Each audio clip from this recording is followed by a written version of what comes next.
어머님, 이제 명절에 어머니 집 안 갈 거예요. 차례 제사 지내기 싫어요. 며느라 갑자기 그게 무슨 말이니?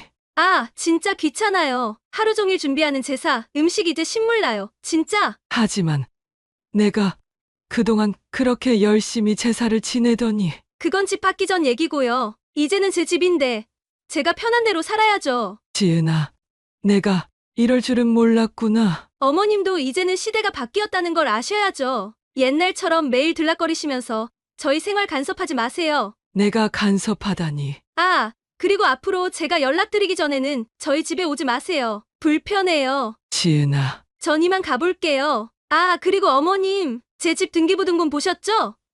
이제 제 집이니까 오지 마세요. 저는 올해 68살인 김순자입니다. 제가 오늘 이렇게 제 이야기를 들려드리는 건 며느리 때문에 가슴앓이 하시는 어머님들께 조금이나마 위로가 되고 싶어서입니다. 며느리가 집을 받고 나서 그렇게 태도가 돌변할지는 전혀 상상도 못했습니다. 결혼 전까지만 해도 며느리에게서 그런 모습은 상상도 할 수 없었기 때문입니다. 제가 어떤 일을 겪었고 또 어떻게 이 위기를 극복했는지 이제부터 말씀드리겠습니다. 이야기를 시작하기 전에 구독, 좋아요, 알림 설정, 댓글까지 남겨주신다면 저에게 정말 힘이 많이 될 것 같습니다. 우리 며느리 지은이를 처음 만난 건 3년 전이에요. 아들 민석이가 결혼한다고 데리고 왔을 때였죠. 그때 지은이의 첫인상이 아직도 생생해요. 앉은 자세부터 얼마나 단정하고 예쁘던지. 어머님, 제가 혹시 부족한 점이 있더라도 예쁘게 봐주세요. 열심히 효도하면서 잘 배우도록 하겠습니다. 그 말 한마디에 제 마음이 다 녹아버렸어요. 요즘 세상에 어디 저런 며느리가 있나 싶었죠. 맞선 자리에서도 지은이는 정말 예의 바르게 행동했어요. 음식 한 점을 먹을 때도 조심스럽게 먹더라고요. 말투도 얼마나 공손했는지. 어머님께서 좋아하시는 음식이 무엇인지 여쭤봐도 될까요? 제가 다음에 꼭 해드리고 싶어서요. 그 말에 저는 깜짝 놀랐어요. 요즘 젊은 사람들이 시부모 봉양은 생각도 안 한다는데 이렇게 먼저 나서서 효도를 하겠다고 하다니. 결혼식 전까지 지은이는 주말마다 찾아왔어요. 제가 반찬하는 것도 도와주고 집안일도 먼저 나서서 했죠. 특히 김장할 때는 하루 종일 저랑 같이 있으면서 요령을 배워갔어요. 어머님, 저는 결혼하면 꼭 어머님처럼 김치도 직접 담그고 싶어요. 이렇게 정성스럽게 가르쳐 주셔서 감사해요. 그런 지은이를 보면서 저는 매일 부처님께 감사 기도를 드렸어요.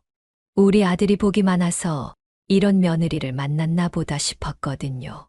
특히 제사 준비를 할 때면 지은이의 정성이 더욱 돋보였어요. 메모장에 일일이 적어가면서 제사 음식 하나하나 배우더라고요.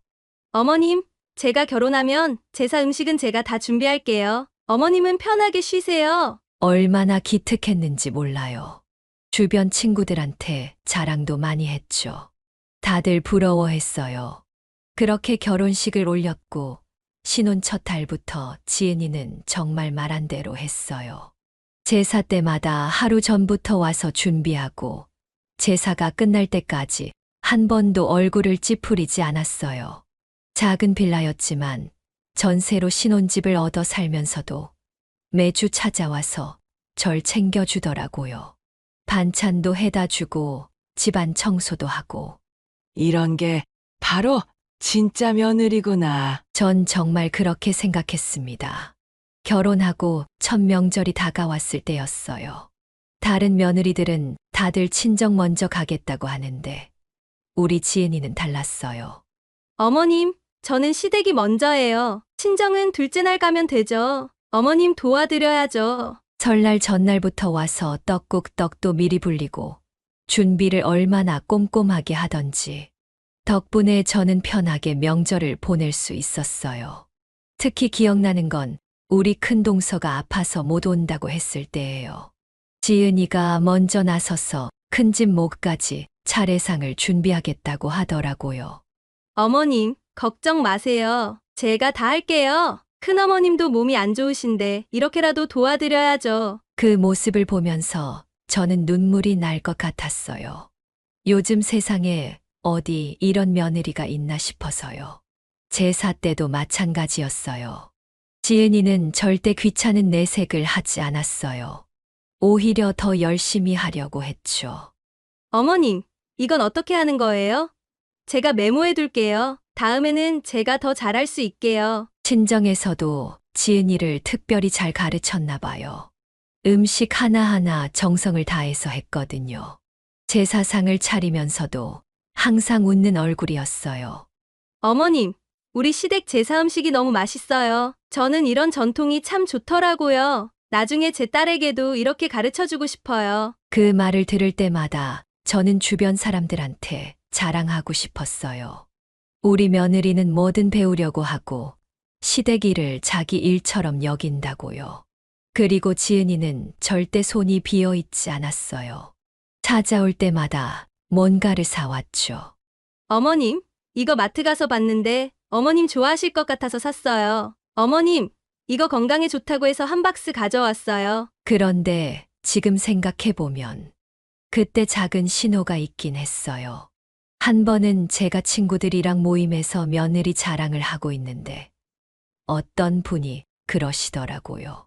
준자야, 그렇게 완벽한 며느리가 어디 있겠어. 분명 뭔가 있을 거야. 그때는 제가 오히려 그 친구한테 서운했어요. 우리 며느리를 모르면서 그런 말을 한다고 생각했거든요. 결혼하고 1년이 지날 때쯤이었어요. 어느 날 지은이가 퇴근하고 우리 집에 들렀는데 표정이 안 좋더라고요. 어머님, 제가 좀 속상해서 왔어요. 알고 보니 회사에서 스트레스를 많이 받았나 봐요. 저는 얼른 부엌에 가서 미역국을 끓여줬어요. 우리 며느리가 미역국을 참 좋아했거든요. 어머님, 어머님이 끓여주시는 미역국만 먹으면 힘이 나요. 친정 엄마보다 더 맛있어요. 그 말을 들을 때마다 얼마나 가슴이 뭉클하던지. 주말이면 지은이는 꼭 남편인 민석이를 데리고 왔어요. 손이 비어 있을 때가 없었죠. 어머님, 이번에는 제가 된장찌개 끓여볼게요. 어머님이 가르쳐 주신 대로요. 그렇게 며느리가 끓인 된장찌개를 먹으면서 우리 셋은 이런저런 이야기를 나눴어요. 지은이는 항상 제 곁에 앉아서 제 이야기를 한마디도 놓치지 않고 들어주더라고요. 어머님, 저는 정말 복이 많은 것 같아요. 이렇게 좋은 시어머님을 만나서. 그런 말을 할 때면 제 눈시울이 촉촉해졌어요. 명절이나 제사 때는 더했어요. 지은이는 절대 피곤한 기색을 보이지 않았어요. 오히려 저보고 쉬라고 하면서 본인이 다 하겠다고 나서곤 했죠. 어머님은 이제 연세도 있으시니까 제가 다 할게요. 어머님은 좀 쉬세요. 하루는 제가 감기에 걸렸는데 지은이가 얼마나 발벗고 나서서 절 챙겨주던지. 퇴근하고 피곤할 텐데도 매일 들러서 죽을 끓여다 주고 약도 사다 주고 이불도 매일 햇볕에 널어주면서 걱정을 하더라고요. 어머님, 저 없으면 어떡하세요? 제가 있어서 다행이에요. 그런 지은이를 보면서 전 정말 하늘에 감사했어요. 우리 아들이 이런 며느리를 만나다니. 그런데 가끔, 아주 가끔이었지만 지은이의 눈빛에서 뭔가 다른 것이 느껴질 때가 있었어요. 제가 민석이 어릴 때 이야기를 하면서 우리 아들, 하고 불렀을 때였나. 순간 지은이의 눈이 차갑게 빛나는 것을 본 것 같았어요. 하지만 그건 정말 찰나였고 제가 다시 보면 여전히 그 다정한 며느리였기에 제 착각이라고 생각했죠. 어머님, 전 어머님이 정말 좋아요. 우리 앞으로도 이렇게 잘 지내요. 그 말만 들으면 제 마음속의 작은 의구심은 눈 녹듯이 사라졌어요.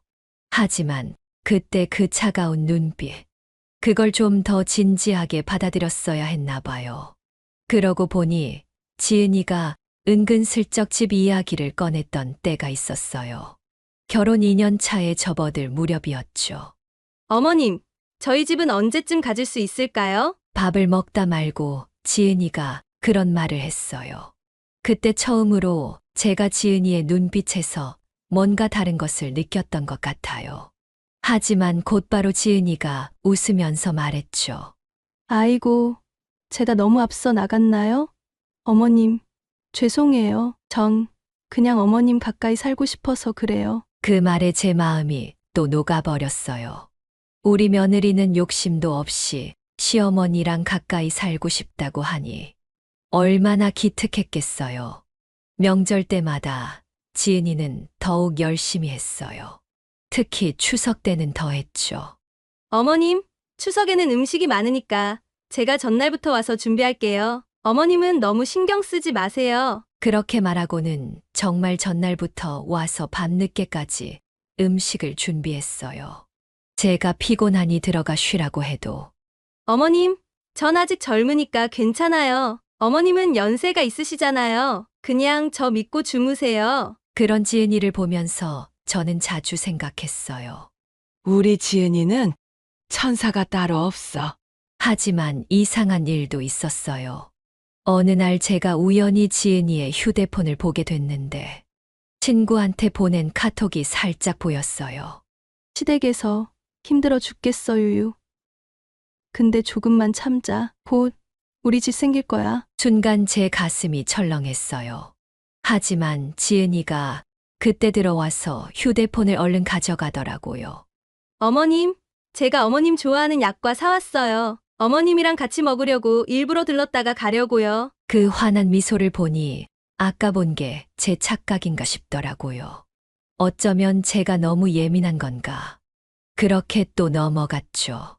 어머님, 주무실 때 배 안 차게 이불 잘 덮어주시고 감기 조심하세요. 퇴근할 때마다 그렇게 걱정해주는 며느리를 보면서 전 제가 본 카톡은 그냥 잠깐의 투정이었을 거라고 생각했어요.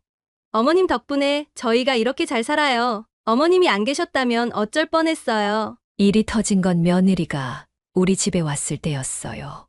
그날따라 지은이의 표정이 밝았는데 뭔가 할 말이 있어 보이더라고요. 어머님, 사실 저희가 요즘 집을 알아보고 있어요. 전 그 말을 듣자마자 가슴이 뛰었어요. 사실 저도 아들 내외에게 따로 살 집을 마련해주고 싶었거든요. 제가 평생 모아둔 돈이 있었는데 이때다 싶었죠.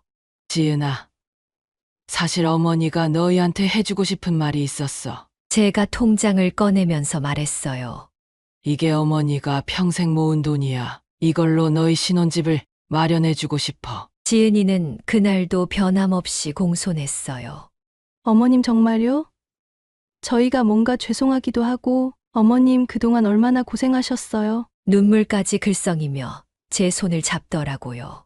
그때까지만 해도 지은이는 여전히 그 효심 가득한 며느리였어요. 새 아파트 분양 신청을 하고 계약금을 넣고 모든 과정에서 지은이는 하나하나 절 챙겼어요. 어머님, 계약서 쓰실 때 제가 모시고 갈게요. 혹시라도 어머님이 불이익 당하시면 안 되니까요. 등기소에 가서 증여 계약서를 쓰던 날에도 지은이는 절 살뜰히 챙겼죠.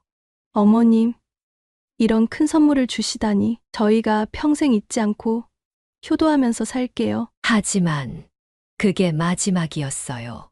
증여 계약이 완료되고 등기가 된 그날 저녁, 지은이가 민석이를 데리고 왔어요. 그런데 뭔가가 달랐어요. 표정도 말투도. 어머님, 이참에 말씀드릴 게 있어요. 저희 집으로 이사 가면 제사는 지내지 않으려고 해요. 전 처음에 제가 잘못 들었나 했어요. 지은아, 그게 무슨 말이니? 이제 저희 집이 생겼으니까 저희 생활이 우선이에요. 3시간씩 걸리는 제사, 음식은 제가 감당하기 어려워요. 어머님도 이제는 시대가 바뀌었다는 걸 이해하셔야죠. 그 말투는 제가 알던 지은이가 아니었어요.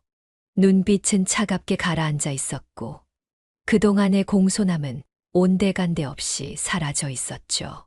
지은아, 내가 그동안 그렇게 열심히 제사를 지내더니 그건 전세집에 살 때 이야기고요. 이제는 제 집이 생겼으니까 달라져야죠. 그 말을 듣는 순간 제 눈에서 눈물이 왈칵 쏟아졌어요. 민서가 너는 어떻게 생각하니? 우리 아들은 고개를 푹 숙이고 있다가 작은 목소리로 말하더라고요. 어머니, 저도 사실 요즘 세상에는 제사가 좀 부담스러울 수 있다고 생각해요. 지은이가 직장도 다니고 하니까. 전 제 귀를 의심했어요.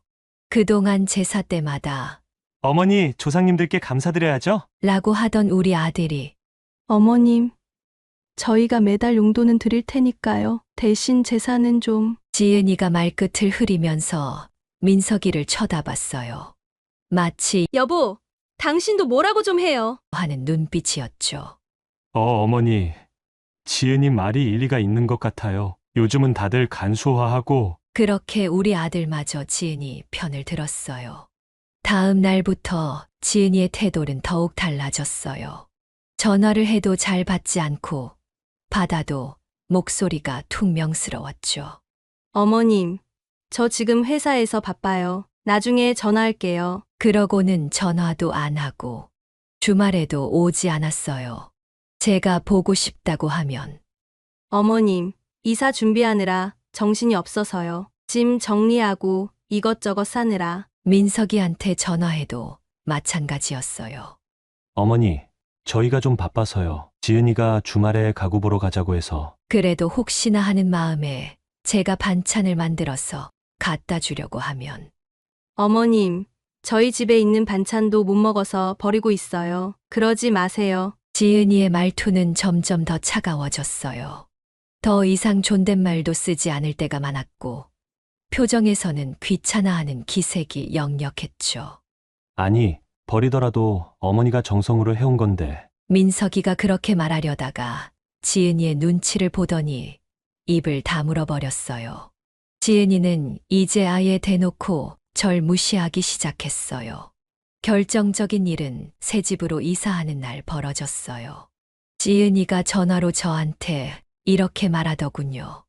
어머님, 이사하는 날 오지 마세요. 어차피 이사는 업체에서 다 해주는 거고, 저희가 짐 정리하고 하느라 신경 쓸 여력이 없어요. 전 순간 가슴이 철렁 내려앉았어요. 아들 내외의 새 집 이사 날에 어머니가 가지 말라니. 세상에 이런 일이 있나 싶었죠. 지은아, 그래도 내가 국이라도 끓여다 줄게. 어머님, 저희 알아서 할게요. 제발 좀. 그 제발이라는 말에 얼마나 짜증이 섞여 있었는지 몰라요. 마치 귀찮은 팔이라도 쫓는 것처럼요. 민석이한테 전화했더니 이번에도 역시 어머니! 지은이가 그러는데 제가 어떻게 해요? 나중에 집들이 때 오세요. 허탈한 마음에 그날 하루 종일 멍하니 있었어요. 우리 어머니께서 살아계셨다면 제가 감히 이사 날 오지 말라고 했을까요? 한 달이 지나도 집들이 연락은 없었어요. 동네 마트에서 우연히 지은이를 마주쳤는데 절 보자마자 모른 척 고개를 돌리더라고요. 제가 먼저 다가가서 인사를 했죠. 지은아, 어머님, 죄송한데 제가 지금 급해서요. 손에 들린 장바구니를 흔들어 보이며 도망치듯 가버리더라고요. 그날 저녁 더 충격적인 일을 알게 됐어요. 동네 친구가 전화를 해서 준자야, 너희 며느리 요새 SNS에 글 올린 거 봤니? 친구가 보내준 화면을 보니 지은이가 쓴 글이 있더라고요. 드디어 해방. 이제 남편이랑 둘이서만 살 수 있게 됐다. 시어머니 눈치 안 보고 산다는 게 이런 기분이구나. 그리고 그 밑에 달린 댓글. 언니 축하해요. 저도 얼른 시댁 돈으로 집 사서 독립하고 싶어요. 유유. 그 댓글에 지은이가 답글을 달았더군요. 시어머니 환신 좀 샀더니 이렇게 대박 터졌지. 이제 다신 안 볼래. 그걸 읽는 순간 온몸에서 힘이 빠졌어요. 그동안 제가 받았던 효도가 지은이의 그 다정한 미소가 모든 게 연기였다는 걸 실감하게 되더라고요. 그날 밤, 전 한숨도 못 잤어요. 평생 모은 돈으로 사준 집이 결국 저를 멀리하기 위한 수단이 되어버렸다는 게 너무 서럽더라고요. 며느리의 SNS를 본 후로 전 매일 밤잠을 못 잃었어요. 밥도 넘어가지 않았고 하루 종일 멍하니 있다가 한숨만 쉬었죠. 그러다 어느 날 우연히 TV를 보게 됐어요. 법률 상담 프로그램이었는데 증여 계약에 대한 이야기를 하더라고요. 증여는 민법상 수증자가 부양 의무를 이행하지 않거나 배신 행위가 있을 경우 철회가 가능합니다. 그 순간 제 머릿속에 번개가 치는 것 같았어요. 바로 그날로 전 법률사무소를 찾아갔어요. 변호사님께 제 상황을 설명했더니 어머님, 증여한 재산이라도 수증자가 증여자에 대한 부양 의무를 이행하지 않거나 배신 행위를 한다면 철회가 가능합니다. 그 말을 듣는 순간 제 눈에서 뜨거운 눈물이 흘렀어요. 그동안의 서러움이 한꺼번에 터져 나온 거죠. 변호사님, 제가 어떻게 하면 될까요? 우선 증거를 수집하셔야 합니다. 며느님의 태도, 변화나 언행에 대한 모든 것을 기록해 두세요. 집으로 돌아오는 길에 전 결심했어요. 더 이상 울지 않기로요. 이제는 제 권리를 찾아야겠다고 마음먹었죠. 그날 저녁 우리 친정어머니의 영정사진을 보면서 기도했어요. 어머니, 제가 너무 바보같이 살았죠? 이제는 달라질 거예요. 돈만 보고 효도했던 며느리의 죄값을 치르게 해야겠어요. 다음 날부터 전 일기를 쓰기 시작했어요. 지은이가 했던 모든 말과 행동을 하나하나 기록했죠. 통화 내용도 녹음하고 문자 메시지도 모두 캡처해뒀어요. 더 놀라운 건 그날 이후로 불면증이 싹 사라졌다는 거예요. 이제는 밥도 잘 먹을 수 있었고 표정도 밝아졌어요. 지은이가 저를 무시할 때마다, 통화를 거절할 때마다 전 더 이상 서러워하지 않았어요. 대신 이렇게 생각했죠. 그래.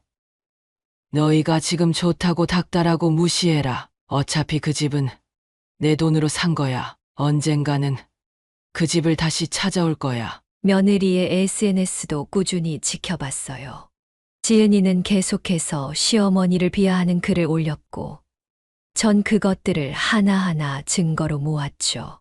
우리 민석이가 제 생일날 전화라도 하면 어머니, 죄송해요. 지은이가 좀 피곤해서 못 가요. 전 이제 그런 말에도 섭섭해하지 않았어요. 대신 차분하게 대답했죠. 그래. 알았다. 너희 편한 대로 해라. 이제 제 마음속엔 분노 대신 차가운 계획만이 자리 잡고 있었으니까요. 제가 처음으로 한 일은 지은이의 친정어머니를 만나는 거였어요. 지은이 친정어머님은 평소에도 저를 많이 걱정하시던 분이었거든요. 제가 전화드려서 차 한잔 하자고 했더니 흔쾌히 약속을 잡아주시더라고요. 사돈어른, 제가 오늘 이렇게 찾아뵌 이유가 있어요. 제가 그동안 모아둔 증거들을 보여드렸어요. SNS 글들, 문자 내용, 녹음한 통화. 사돈어른, 저는 솔직히 우리 지은이가 많이 잘못했다고 봅니다. 사돈어른이 한숨을 쉬시더라고요. 지은이가 어릴 때부터 욕심이 많긴 했어요. 제가 타일러 볼게요. 하지만 그게 전부가 아니었어요. 사돈어른이 충격적인 이야기를 해주시더라고요. 사실 지은이는 어릴 때부터 시어머니 돈으로 집 한 채 얻어내는 게 그 애의 목표였던 것 같아요. 전 그 자리에서 눈물이 왈칵 쏟아졌어요. 우리 며느리의 행복한 미소가, 그 다정한 효도가 모두 계획된 연기였다니. 사돈어른, 제가 미리 말씀드리지 못해 죄송해요. 지은이한테 수없이 얘기했는데 자기 욕심만 채우려 하지 말라고. 그날 이후로 사돈어른은 제 든든한 지원군이 되어주셨어요. 지은이의 행동을 증명해 줄 수 있는 결정적인 증인이 생긴 거죠. 다음으로 한 일은 아들을 따로 만난 거예요. 민석아, 어머니가 너한테 물어볼 게 있어. 회사 근처로 찾아가서 점심을 같이 했어요. 지은이 몰래요. 지은이가 결혼 전부터 이런 계획을 가지고 있었다는 거 알고 있었니? 민석이의 얼굴이 하얗게 변하더니 고개를 푹 숙이더라고요. 죄송해요. 어머니, 그제서야 민석이가 털어놓더라고요. 지은이가 결혼 전부터 얘기했다고. 어머님이 돈이 좀 있다면서 우리 빨리 집 한 채 받자. 전 그 말을 듣는 순간 온몸에 전율이 흘렀어요. 우리 아들은 그걸 알면서도 지은이의 달콤한 말에 넘어가 결혼을 했던 거예요. 어머니, 전 지은이가 나중에 마음을 바꿀 줄 알았어요. 이렇게까지 될 줄은 몰랐어요. 아들의 눈에도 눈물이 고여 있더라고요. 이제야 자기가 저지른 잘못을 뼈저리게 느끼는 것 같았어요. 아들과 사돈어른을 만난 후, 전 더욱 체계적으로 준비하기 시작했어요. 우선 변호사님을 다시 찾아갔죠. 이번에는 모든 증거를 가지고 갔어요. 변호사님, 제가 이렇게 준비했는데 이 정도면 될까요? 변호사님이 제가 모은 자료들을 하나하나 검토하시더니 어머님, 정말 꼼꼼하게 준비하셨네요. 특히 사돈어른의 증언이랑 아드님의 진술. 이건 결정적인 증거가 될 수 있어요. 그러면서 변호사님이 중요한 조언을 해주셨어요. 이제는 지은 며느님이 어머님을 더 심하게 무시하도록 두세요. 오히려 잘 된 겁니다. 증거가 더 쌓일수록 유리해져요. 그 말씀을 듣고 전 마음을 더 단단히 먹었어요. 이제는 지은이가 전화를 받지 않아도 화내지 않았어요. 대신 통화 거절 횟수를 꼼꼼히 기록했죠. 문자도 읽고 무시하는 걸 모두 캡처해뒀고요. 한 번은 지은이가 제 생일날 이런 문자를 보냈어요. 어머님 생신이시죠? 저희가 좀 바빠서 다음에 식사 한번 해요. 예전 같았으면 서러워서 울었을 텐데 전 담담하게 답장을 보냈어요. 그래. 너희 편할 때 보자. 그리고는 이 문자도 증거로 모아뒀죠. 명절이나 제사 때 오지 않는 것도 모두 기록하고요. 동네 이웃들도 도와주셨어요. 순자 씨, 며느리가 아파트 분여회에서 한 말 들었어요. 시어머니 돈으로 산 집이니까 이제 신경 안 써도 된다고. 그런 이야기들도 모두 진술서로 받아뒀어요. 지은이는 모르겠죠. 제가 이렇게 준비하고 있다는 걸. 오히려 점점 더 대놓고 저를 무시하기 시작했으니까요. SNS에는 이런 글도 올렸더라고요. 시어머니가 집 사준 걸로 자기 며느리인 척 하라고 하시네. 이제 그런 거 안 할 거예요. 내 집인데 뭐가 문제죠? 그 글을 본 제 마음이 어떨 것 같으세요? 하지만 전 웃으면서 그 글도 캡처해뒀어요.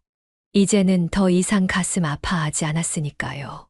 오히려 그 글 하나하나가 제 복수의 증거가 된다는 걸 알았거든요. 증거를 모으던 중에 뜻밖의 연락을 받았어요. 어머님 맞으신가요? 저는 지은이 대학 동창 김미영이라고 합니다. 한밤중에 온 문자였어요. 처음에는 누군가의 장난인 줄 알았죠. 죄송합니다만 제가 어머님께 꼭 말씀드려야 할 게 있어서요. 미영이라는 사람과 통화를 하게 됐는데 그 이야기는 정말 충격적이었어요. 사실 지은이가 결혼하기 전부터 계획이 있었어요.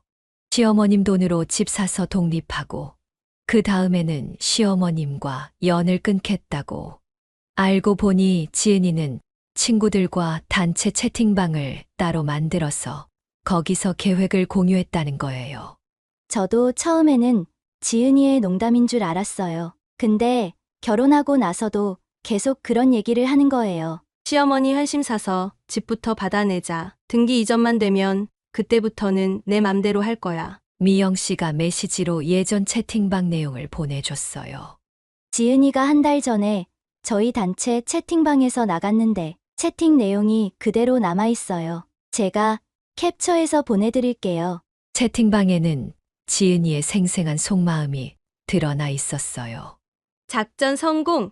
시어머니가 드디어 집 사준대 크크크. 이제 등기만 하면 끝. 다들 축하해줘. 시어머니 온종일 붙잡고 있으니까 진짜 힘들어. 근데 조금만 참자. 어머님, 제가 이런 연락을 드리는 게 맞나 고민 많이 했어요. 근데 지은이가 너무 변했어요. 예전의 지은이가 아니에요. 미영 씨의 목소리에도 안타까움이 묻어 있더라고요. 저는 지은이가 이렇게까지 나쁜 마음을 품고 있을 줄 몰랐어요. 어머님께서 이 사실을 아셔야 할 것 같아서. 이 증거는 결정적이었어요. 지은이의 계획이 처음부터 있었다는 걸 완벽하게 입증할 수 있는 정말 고맙습니다. 미영 씨, 통화를 끊자마자 변호사님께 연락을 드렸어요. 이제 진짜 승부를 시작할 때가 온 거죠.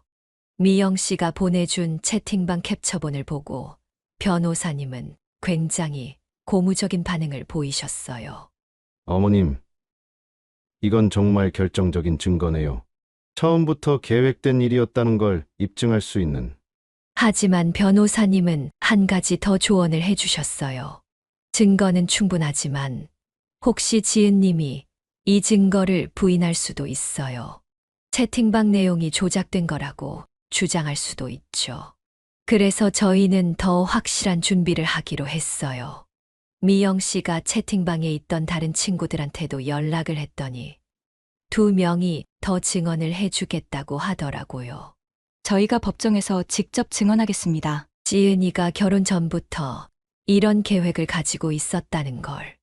이제 증거가 하나둘씩 쌓여가고 있었어요. 그러던 중에 또 하나의 결정적인 증거를 발견했어요. 지은이가 친구들이랑 나눈 통화 내용을 녹음해뒀던 미영 씨가 그것도 보내준 거예요. 시어머니한테 집 한 채만 받아내면 돼. 그 다음에는 얼굴도 안 볼 거야. 내 집인데 뭐. 시어머니가 무슨 상관이야. 지은이의 차가운 목소리가 녹음된 그 파일을 들으면서 전 마음을 더욱 단단히 먹었어요. 전 매일 밤 일기를 쓰면서 다짐했어요. 조급해하지 말자. 더 큰 복수를 위해서 지금은 참고 지켜보는 거야. 그렇게 저는 조용히 하지만 착실하게 준비를 이어갔어요. 변호사님 말씀대로 지은이는 점점 더 큰 실수를 하기 시작했어요. 어느 날은 아파트 부녀회 모임에 갔다가 충격적인 이야기를 들었죠. 순자 씨, 며느리가 엘리베이터에서 하는 말 들었어요? 시어머니 돈으로 산 집인데 이제 와서 뭐라 하겠어요?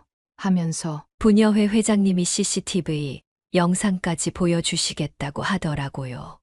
이런 며느리 처음 봤어요. 시어머니 돈으로 집 사고 이제는 완전히 시어머니를 무시하네요. 변호사님은 이 모든 자료를 하나하나 정리하면서 말씀하셨어요.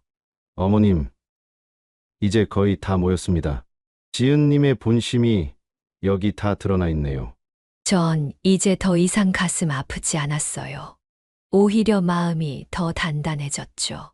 지은아, 내가 날 얼마나 우습게 보았는지 이제 똑똑히 보여주마. 모든 준비가 끝나고 드디어 행동을 시작할 때가 왔어요. 변호사님과 상의 끝에 첫 단계로 내용 증명을 보내기로 했죠. 수증자 박지은은 증여자에 대한 기본적인 부양 의무와 공경 의무를 저버렸으며 증여 계약 후 배신적 행위를 지속해왔습니다. 이에 민법 제556조에 따라 증여 계약 해제를 청구하고자 합니다. 그날로 지은이한테서 전화가 왔어요. 2개월 만에 전화였죠. 어머님, 이게 뭐예요? 농담하시는 거죠? 처음으로 제가 차갑게 대답했어요. 농담 같아 보이니? 어머님이 주신 거잖아요. 어떻게 이러실 수 있어요? 그래, 내가 줬지. 근데 너는 그 집을 받고 뭘 했니? 지은이의 목소리가 떨리기 시작했어요. 이러시면 안 돼요. 저희 이제 이사도 했는데. 너도 알잖아. 지은아, 내가 그동안 어떻게 했는지. 잠시 침묵이 흐르더니 지은이의 목소리가 돌변했어요. 어머님도 참 재산이 그렇게 아까우세요. 그래서 이러시는 거예요? 전 피식 웃었어요. 지은아, 너는 아직도 내가 돈 때문에 이러는 줄 아나 보구나. 가만히 있어. 곧 변호사님한테 연락할 거야. 그리고 전화를 끊었어요. 잠시 후에 민석이한테서 전화가 왔죠. 어머니, 제가 지은이 잘 타일러 볼게요. 제발 이러지 마세요. 민서가, 너도 알고 있었잖니? 지은이가 결혼 전부터 이런 계획을 가지고 있었다는 걸. 이제 와서 어머니 편은 못 들어주겠지만 적어도 방해는 하지 마라. 전화를 끊고 나니 오히려 마음이 편안해졌어요. 이제 돌이킬 수 없는 강을 건넌 거죠. 변호사님이 말씀하셨어요. 이제 시작입니다. 어머님, 마음 단단히 먹으셔야 해요. 법정에서 지은님은 굉장히 억울한 며느리인 척 할 테니까요. 첫 재판이 열린 날이었어요. 지은이는 법정에서 울면서 호소하더라고요.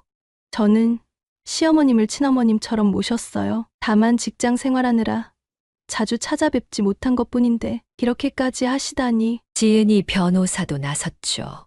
증여는 일단 완료된 계약입니다. 설령 수증자가 증여자의 마음에 들지 않는다 해도 쉽게 취소할 수 있는 것이 아닙니다. 하지만 우리 변호사님이 그때 증거를 하나씩 제시하기 시작했어요.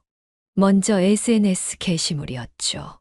시어머니 돈으로 산 집이라고 매일 와보겠다고 하시네. 이제 제 집인데 왜 이러시는지. 문자 기록들, 생일날 오지 않은 것, 명절에 오지 않은 것, 제사에 불참한 것, 그리고 결정타가 나왔어요. 지은이의 대학 동창들이 보내준 채팅방 캡처본과 녹음 파일. 부모님 재산으로 집 한 채만 얻어내면 돼. 그 다음에는 얼굴도 안 볼 거야. 시어머니 환심 사서 집부터 받아내자. 채팅방 내용이 화면에 띄워지자 법정이 술렁였어요. 지은이의 얼굴이 하얗게 변했고 떨리는 목소리로 말하더라고요. 그건 조작된 거예요. 누군가 저를 음해하려고. 그때 법정 뒤쪽 문이 열렸어요. 미영이와 다른 2명의 친구들이 들어왔죠. 지은이의 대학 동창들이었어요. 저희가 직접 증언하겠습니다. 지은이가 결혼 전부터 이런 계획을 가지고 있었다는 걸. 그 순간 지은이가 자리에서 일어나 소리를 질렀어요. 언니들, 어떻게 이럴 수가. 재판장님은 조용히 모든 증거를 검토하셨어요. 그리고 마지막으로 제게 물으셨죠. 어머님, 마지막으로 하실 말씀이 있으신가요? 네, 저는 그저 우리 며느리가 진심으로 저를 딸처럼 생각해 주길 바랐을 뿐입니다. 하지만 제 진심은 욕심의 대상이 되어버렸네요. 일주일 후 판결이 나왔어요.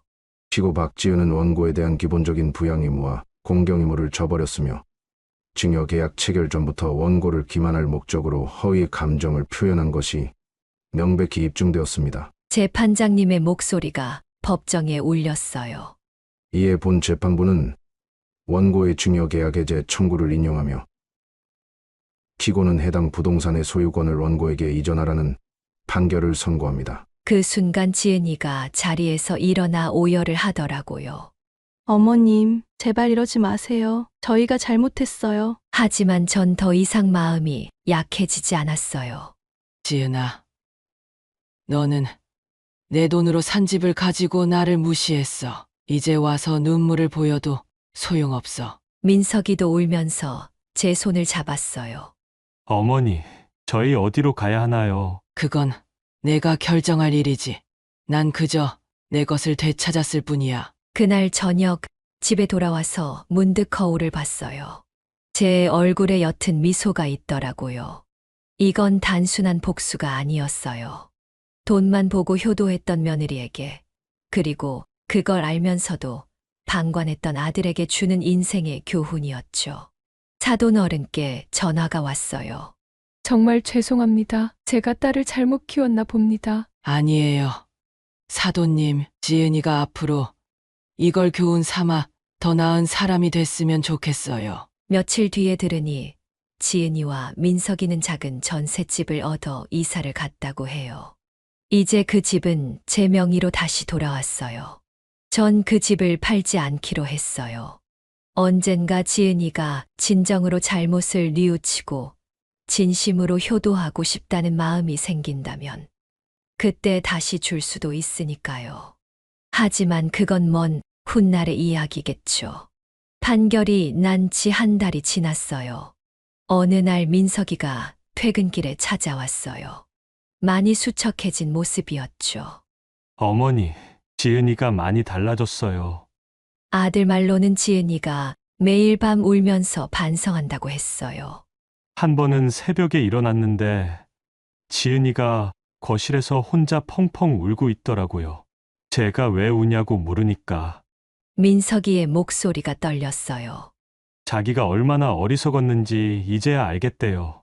돈 때문에 이성을 잃고 어머님 마음을 몰라드렸다고. 전 아무 말 없이 찻잔만 만지작거렸어요. 어제는 지은이가 어머님 사진을 보면서 한참을 울더라고요. 제가 옆에서 달래주려고 했는데 지은이가 뭐라고 하던 자기는 이제야 진짜 효도가 뭔지 알겠대요. 어머님이 우리한테 집을 주신 게 그저 물질적인 게 아니라 어머님의 평생 사랑이 담긴 거였다고. 창밖을 보니 어느새 비가 내리고 있었어요. 사실 저도 많이 반성했어요. 어머니, 제가 아내 편만 들면서 어머님 마음은 전혀 헤아리지 못했죠. 민석이의 눈에 눈물이 고였어요. 지은이가 그러더라고요. 우리가 진심으로 뉘우치고 어머님께 용서를 구하자고. 근데 저희가 어떻게 다시 어머님 앞에 설 수 있을지. 그제서야 제 마음에도 작은 변화가 생기는 걸 느꼈어요. 그렇게 2달이 지났어요. 매주 우리 집 우편함에는 지은이가 보낸 편지가 들어 있었어요. 어머님, 정말 죄송합니다. 제가 얼마나 어리석었는지 이제야 깨달았습니다. 돈 때문에 이성을 잃고 어머님의 진심을 외면했던 제가 너무나도 부끄럽습니다. 어머님께서 저희를 위해 평생 모으신 돈으로 집을 사주셨는데 저는 그걸 당연하게 여기고 오히려 어머님을 무시했습니다. 이제 와서 생각해보니 제가 정말 악덕한 며느리였어요. 처음에는 그 편지들을 읽지도 않고 버렸어요. 하지만 어느 순간부터 한 번씩 읽어보게 되더라고요. 추석이 다가왔을 때였어요. 현관 앞에 지은이가 보낸 택배 상자가 있었어요. 열어보니 제가 좋아하는 송편이 가득했죠. 손글씨로 쓴 편지도 있었어요. 어머님, 추석이라 송편을 만들어 봤어요. 어머님께서 가르쳐 주신 대로 예쁘게 빚으려고 했는데 자꾸만 눈물이 나서 잘 안 됐네요. 제가 진작 이렇게 정성을 들였어야 했는데 이제 와서 이런다고 용서가 되진 않겠죠. 그래도 어머님, 이 송편을 드셔주세요. 제 잘못된 마음을 담아 빚은 송편이에요. 솔직히 마음이 조금 흔들렸어요. 며칠 전에는 동네 마트 앞에서 지은이를 우연히 마주쳤어요. 많이 야위어 있더라고요. 절 보자마자 고개를 푹 숙이고 눈물을 흘리는데 전 그냥 지나쳤지만 뒤돌아보니 그 자리에 그대로 서서 흐느끼고 있더라고요. 민석이 말로는 지은이가 매일 밤 제 사진 앞에서 절을 한다고 해요. 어머니, 지은이가 이제는 정말 달라진 것 같아요. 한 번만 기회를 주시면. 어느 날 사돈 어른한테서 전화가 왔어요. 사돈, 지은이가 너무 달라졌어요. 매일 밤 울면서 시어머님 생각만 한다고요. 제가 데리고 가서 무릎 꿇고 빌게 할까요? 전 고개를 저었죠. 아니에요. 사도, 아직은 좀 더 지켜봐야 할 것 같아요. 하지만 제 마음 한켠이 자꾸 시큰거렸어요. 명절이 다가오자 지은이가 또 편지를 보냈어요. 어머님, 이번 명절에 절 보지 않으셔도 좋아요. 하지만 제가 진심으로 뉘우치고 있다는 걸 알아주셨으면 해서 예전에 어머님이 좋아하시던 약과를 만들어 봤어요. 서툴지만 어머님 생각하면서 정성껏 구웠어요. 전에는 이런 걸 귀찮아 했었죠. 이제야 알겠어요. 어머님께서 저를 위해 하셨던 모든 게 얼마나 큰 사랑이었는지. 요즘은 밤마다 꿈에서 어머님을 뵈어요. 꿈에서라도 뵈니 감사하네요. 약과를 먹어보니 짭짤했어요. 지은이의 눈물 맛이 배었나 봐요. 동네 친구들도 자꾸 지은이 얘기를 해요. 순자야, 며느리가 요즘 많이 달라졌더라. 아침마다 절 앞에서 기도하는 걸 봤어. 그 애가 요즘 봉사활동도 다닌대. 시어머니께 진 죄를 조금이라도 갚고 싶다고. 전 입술을 깨물었어요. 정말 지은이가 변한 걸까? 아니면 또 다른 계획이 있는 걸까? 그러다 며칠 전에는 제가 아파서 병원에 갔었는데 접수대 간호사가 그러더라고요. 어머님, 따님이 매일 와서 어머님 건강을 물어보시던데. 따님이라뇨? 네, 박지은이라고. 매일 아침 일찍 와서 어머님 건강을 체크하고 가시던데요. 몰래 제 건강을 걱정해주고 있었다니. 점점 더 제 마음이 흔들리기 시작했어요. 사실 지금 제 마음이 많이 흔들리는 건 사실이에요. 지은이의 눈물과 반성이 진심으로 보이기도 하고, 제 나이도 점점 들어가는데, 자식들과 다시 화해하고 행복하게 지내고 싶은 마음도 있어요. 그런데 한편으로는 이게 또 다른 연기는 아닐까 하는 의심도 들고, 한 번 믿었다가 배신당한 마음의 상처가 쉽게 아물지 않네요. 이제 와서 돌아보니 이 모든 일이 우리 모두에게 큰 교훈이 된 것 같아요. 며느리인 지은이는 돈으로 살 수 없는 게 무엇인지를 배웠겠죠. 부모의 사랑과 정성은 결코 돈으로 계산할 수 없다는 걸. 우리 아들 민석이는 옳고 그름을 분별하는 용기가 얼마나 중요한지 깨달았을 거예요. 사랑하는 사람의 잘못된 행동을 그저 바라보기만 하는 것은 진정한 사랑이 아니라는 걸. 그리고 저는 자식들에 대한 사랑이 때로는 단호해질 필요도 있다는 걸 배웠어요. 무조건적인 용서가 아닌 진정한 반성을 이끌어내는 것이 진짜 사랑이라는 걸. 이 영상을 보시는 모든 분들이 우리 이야기를 통해 진정한 효도와 사랑이 무엇인지 한 번쯤 생각해 보셨으면 좋겠어요. 물질적인 것보다 중요한 건 진심이니까요. 제 이야기는 여기까지입니다. 만약 여러분이라면 어떻게 하시겠어요? 진심으로 뉘우치는 것 같은 며느리를 다시 한번 믿어보는 게 좋을까요? 아니면 이대로 선을 그어놓는 게 나을까요? 댓글로 여러분의 의견을 들려주세요. 여러분의 의견을 기다리겠습니다. 끝까지 들어주셔서 진심으로 감사드립니다. 62살, 저는 인생에서 처음으로 죽고 싶다는 생각을 했습니다. 믿고 재혼한 남편의 배신, 그리고 뒤늦게 찾아온 질병까지. 그건 제 인생에서 가장 잔인한 선물이었습니다. 외로워서 선택했던 결혼이 결국 제 삶을 무너뜨린 거였죠. 제가 이런 선택을 한 걸 지금도 매일 후회합니다. 이 이야기를 들으시면 왜 황혼의 사랑이 더 조심스러워야 하는지, 그리고 다시 혼자가 된 지금 제가 무엇을 깨달았는지 알게 되실 겁니다. 오늘 제가 들려드릴 이야기는 황혼의 선택이 얼마나 조심스러워야 하는지를 보여주는 진짜 경험담입니다. 이 영상을 끝까지 시청하시면 어떻게 하면 인생의 후반전을 후회 없이 살아갈 수 있을지, 그리고 관계라는 것이 단순히 함께 있는 것, 그 이상임을 알게 되실 겁니다. 혹시 재혼을 고민 중이신가요? 혹은 지금 외로움 속에서 흔들리고 계신가요? 그렇다면 이 이야기가 분명 작지만 깊은 울림을 줄 수 있을 겁니다. 구독과 좋아요, 알림 설정을 눌러주시면 앞으로도 이런 삶의 지혜가 담긴 이야기들을 가장 먼저 만나보실 수 있습니다. 여러분의 응원 댓글 하나가 또 다른 누군가에게는 삶을 바꾸는 메시지가 될 수 있습니다. 그럼 지금부터 제 삶의 가장 깊고 아픈 진실을 털어놓겠습니다. 제 이름은 윤정화입니다. 올해 62세로 전남 여수에서 요양보호사로 일하며 홀로 살아가고 있었습니다.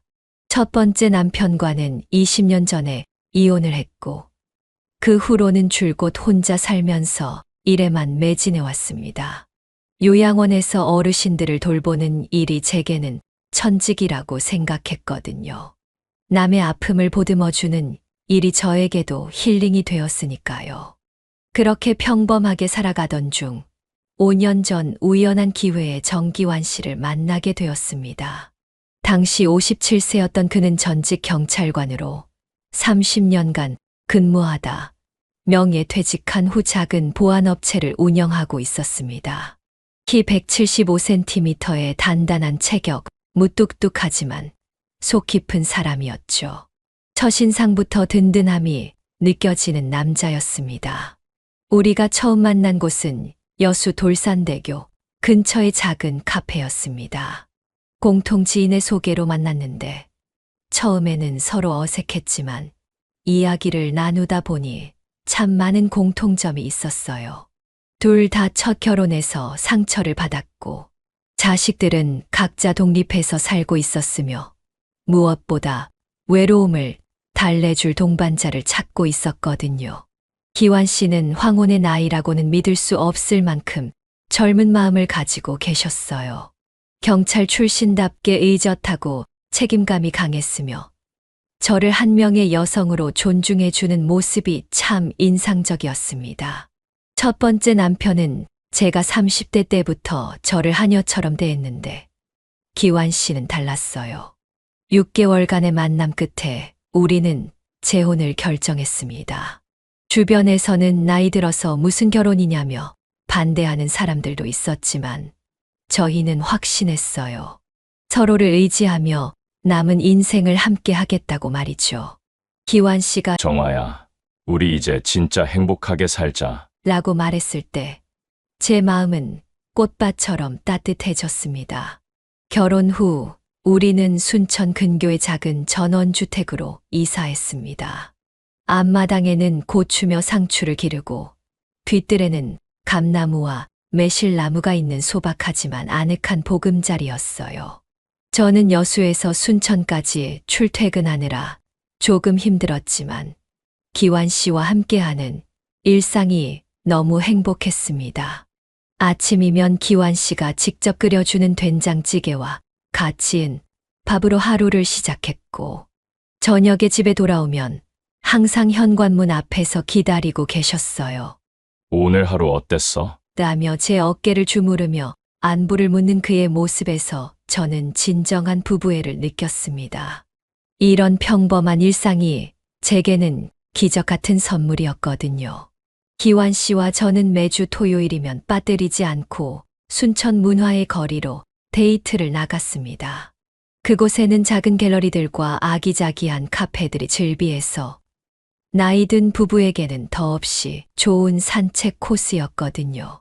기완 씨는 항상 제 손을 꼭 잡고 천천히 걸으며 정화야, 우리 이렇게 계속 늙어가자라고 말하곤 했습니다. 그런 평범하고 행복한 일상이 3년째 이어지고 있었어요. 기완 씨는 여전히 든든하고 조용한 남편이었습니다. 아침 일찍 일어나 마당 정리를 하고 제가 일 나가는 길에 조심히 다녀와 라며 손을 흔들어 배웅해주는 모습이 참 다정했어요. 주변 사람들도 저희 부부를 보면서 나이 들어서도 저렇게 금슬이 좋을 수 있구나 하며 부러워했을 정도였습니다. 하지만 작년 가을 제 인생이 송두리째 흔들리는 사건이 일어났습니다. 그날은 평소와 다름없는 토요일 저녁이었어요. 기완 씨가 샤워를 하러 간 사이 거실 테이블 위에 놓인 그의 휴대폰이 진동을 울렸습니다. 평소 같았으면 그냥 지나쳤을 텐데 그날따라 왠지 모르게 화면을 보게 되었어요. 그 순간 제 심장이 얼어붙었습니다. 기완 오빠, 많이 사랑해요. 내일 출장길 조심히 다녀오세요. 발신자는 지혜라는 젊은 여성의 이름이었습니다. 제 손이 덜덜 떨리기 시작했어요. 숨이 막히고 머리가 하얘지는 느낌이었습니다. 5년간 쌓아온 신뢰가 한순간에 산산조각 나는 소리가 들리는 것 같았어요. 기완 씨는 저에게 내일 하루 종일 순천에서 보안업체 일로 바쁠 거라고 말했었거든요. 그런데 그게 출장이었다고요? 게다가 그 젊은 여자와 함께 가는 출장이라니. 제 다리에서 힘이 빠져 그 자리에 주저앉고 말았습니다. 욕실에서 나온 기완 씨가 제 표정을 보고는 깜짝 놀랐어요. 정화야, 왜 그래? 어디 아파? 라고 물었지만 저는 아무 말도 할 수 없었습니다. 그저 괜찮다 고만 중얼거렸죠. 그날 밤 저는 한숨도 잘 수 없었어요. 옆에서 코를 고는 남편을 바라보며 이 모든 게 꿈이었으면 좋겠다고 간절히 바랐습니다. 다음 날 아침 기완 씨는 평소보다 일찍 나가면서 오늘 늦을 것 같으니까 걱정하지 마라고 말했어요. 그 말이 제 가슴을 더욱 아프게 했습니다. 저는 하루 종일 집에서 멍하니 앉아 있었어요. 일도 손에 잡히지 않고 밥맛도 없고 그저 시간만 흘러가기를 기다렸습니다. 저녁 늦게 돌아온 기완 씨는 언제나처럼 오늘 하루 어땠어? 라고 물었지만 제 대답은 전과 달랐어요. 그의 얼굴을 제대로 쳐다볼 수도 없었고 억지로 미소를 지으려 해도 입꼬리가 올라가지 않았습니다. 3년 넘게 함께 살아온 남편이 이렇게 낯설게 느껴진 적은 처음이었어요. 그 후로 저는 기완 씨의 작은 행동 하나하나가 의심스러워지기 시작했습니다. 전화가 오면 베란다로 나가서 받고 평소보다 늦게 들어오는 날이 잦아지고 무엇보다 제 눈을 제대로 마주치지 않으려 하는 것 같았어요.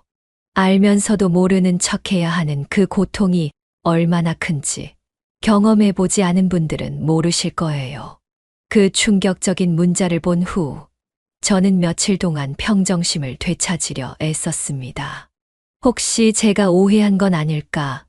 단순한 동료나 지인일 수도 있지 않을까 하는 희망적인 생각을 해보려 했어요. 하지만 마음 한구석에서는 불안감이 계속 커져만 갔습니다. 일주일 후 기완 씨가 또다시 출장을 간다고 했을 때 저는 더 이상 참을 수 없었어요. 진실을 알아야겠다는 생각이 들었습니다. 기완 씨가 나간 후 저는 그의 서재를 들여다보기로 결심했어요. 평소에는 절대 남편의 사적인 공간을 뒤지지 않았는데 그날만큼은 달랐습니다. 서재 책상 서랍을 열어보니 각종 영수증들이 정리되어 있었어요. 처음에는 별 생각 없이 훑어보다가 한 장의 영수증에 눈이 멈췄습니다. 백화점 명품관에서 결제된 285만 원짜리 핸드백 구매 내역이었거든요. 제 심장이 쿵쾅거리기 시작했어요. 이게 뭐지? 나한테 이런 선물 해준 적 없는데. 더 뒤져보니 충격적인 것들이 줄줄이 나왔습니다. 루이비통 지갑 120만 원, 샤넬 향수 세트 95만 원, 그리고 제가 한 번도 가본 적 없는 호텔 레스토랑에서의 식사 영수증들. 한 번에 15만 원, 20만 원씩 결제한 내역들이 수두룩했어요. 저와 기완 씨는 평소 외식을 해도 1만 원 남짓한 분식집이나 백반집에 가곤 했거든요. 결혼 기념일이나 제 생일에도 우리 나이에 뭘 그렇게 사치스럽게 살아. 라며 소박하게 지냈던 남편이었습니다. 그런데 다른 여자에게는 이렇게 아낌없이 돈을 쓰고 있었던 거예요. 영수증들을 보면서 저는 손이 덜덜 떨렸어요. 한 장 한 장 넘길 때마다 제 가슴에는 비수가 꽂히는 것 같았습니다. 날짜를 보니 제가 문자를 발견하기 훨씬 전부터 벌써 1년 넘게 이런 일들이 계속되고 있었던 거예요. 가장 충격적이었던 건 고급 모텔 숙박비 영수증이었어요. 순천에서 차로 30분 거리에 있는 곡성의 펜션 결제 내역이 한 달에 2번씩 찍혀 있었습니다. 그때서야 기완 씨가 보안업체 일로 늦는다, 동료들과 회식한다며 늦게 들어왔던 날들이 떠올랐어요. 내가 정말 바보였구나. 그 순간 지난 1년간의 기억들이 파노라마처럼 스쳐 지나갔습니다. 기완 씨가 평소보다 늦게 들어왔을 때, 샤워를 더 자주 했을 때, 휴대폰을 더 조심스럽게 다뤘을 때, 모든 것들이 이제야 이해가 되었어요. 제가 요양원에서 밤 근무를 할 때면 혼자 있기 심심하다며 친구들과 어울린다고 했던 그 시간들도 사실은 지혜라는 여자와 함께했던 거였겠죠. 5년 동안 저는 정말 아무것도 모르고 살아왔던 겁니다. 서재 바닥에 주저앉아 한참을 울었어요. 분노보다는 허무함이 더 컸습니다. 이 모든 시간이 거짓이었다는 생각에 정말 허탈했어요. 제가 행복하다고 믿고 살았던 지난 몇 년이 사실은 모래 위에 지은 성이었던 거죠. 영수증들을 다시 정리하면서 저는 깨달았습니다. 기완 씨는 저를 사랑한 적이 없었구나. 아니, 적어도 진심으로 사랑했다면 이렇게 다른 여자에게 마음을 줄 수는 없었을 테니까요. 62세의 저와 재혼한 것도 어쩌면 그냥 외로움을 달래기 위한 편의적인 선택이었을지도 모른다는 생각이 들었어요. 그렇게 증거들을 마주한 순간 저는 더 이상 이 관계를 지속할 수 없다는 확신이 들었습니다. 영수증들로 확인한 충격적인 진실을 마주한 후 저는 더 이상 참을 수 없었습니다. 지혜라는 여자를 직접 만나보기로 결심했어요. 기완 씨의 휴대폰에서 몰래 그녀의 번호를 알아냈고 떨리는 마음으로 전화를 걸었습니다. 안녕하세요, 지혜 씨. 저는 정기환 씨의 아내 윤정화입니다. 잠시 만나서 얘기할 수 있을까요? 전화 너머로 잠시 침묵이 흘렀지만 놀랍게도 지혜는 만남을 거부하지 않았어요. 순천역 근처 조용한 카페에서 만나기로 약속을 잡았습니다. 약속 당일 저는 평소보다 더 단정하게 옷을 입고 나갔습니다. 마지막 자존심만이라도 지키고 싶었거든요. 하지만 거울 속 제 모습은 이미 지쳐 보였어요. 밤잠을 설쳐서 생긴 다크서클과 스트레스로 인해 급격히 늘어난 주름들이 제 나이를 더욱 부각시켰습니다. 카페에 도착해서 지혜를 처음 봤을 때 저는 말 그대로 충격을 받았어요.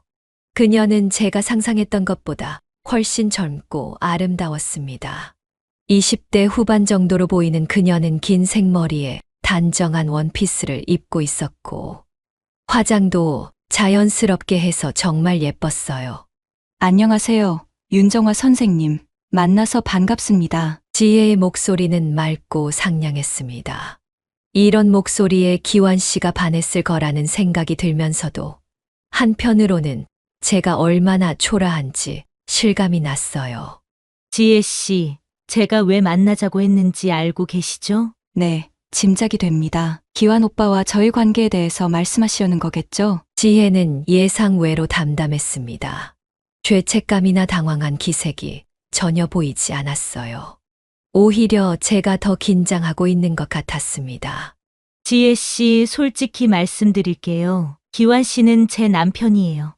5년 전에 재혼했고 저희는 지금까지 행복하게 살아왔어요. 그런데 당신이 나타나서 우리 가정을 흔들고 있는 것 같아서 이렇게 만나게 됐습니다. 지혜는 잠시 고개를 숙였다가 다시 저를 바라봤어요. 그리고 제가 전혀 예상하지 못한 말을 꺼냈습니다. 선생님, 죄송하지만 저는 기완 오빠를 진심으로 사랑해요. 그리고 제 생각에는 사랑은 나이보다 마음이 더 중요하다고 생각해요. 그 말을 들은 순간 저는 정말 어이가 없었어요. 다른 사람의 남편을 빼앗아 놓고 사랑을 논하다니요. 하지만 지혜의 눈빛에서는 진심이 느껴졌습니다. 기완 오빠는 저에게 자주 말씀하세요. 선생님과는 동반자 관계일 뿐이라고. 진정한 사랑은 저와 하고 있다고 하시거든요. 그리고 조만간 이혼하시고 저와 결혼하고 싶다고 하셨어요. 제 심장이 멈추는 것 같았어요.